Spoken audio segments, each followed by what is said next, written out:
उद्धव ठाकरेंनी विदर्भ मराठवाडा जिल्हा प्रमुखांची आज बैठक घेतली। आगामी निवडणुकांच्या संदर्भात त्यांना मार्गदर्शन करण्यात आलं, तर बैठकीला सर्व जिल्हा प्रमुख उपस्थित होते। विदर्भ आणि मराठवाडा येथील जिल्हा प्रमुखांची उद्धव ठाकरेंनी आज बैठक घेतली।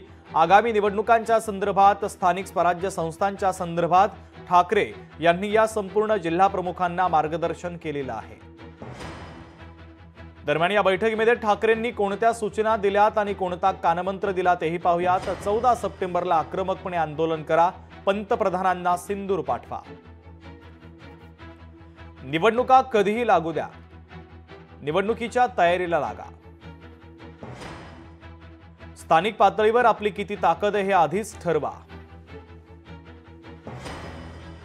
आघाडी की युती या संदर्भात स्थानिक पातळीवरील आपलं मत मांडा। मतदार याद्या तपासा, मतदार यादीतील घोळ याकडे विशेष लक्ष द्या, अशा सूचना ठाकरेंनी दिलेल्या आहेत।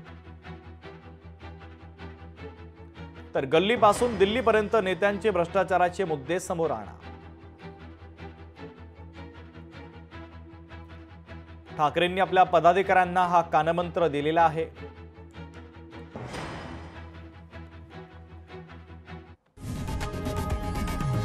लोकशाही मराठी ऐका, पहा, जागरूक रहा।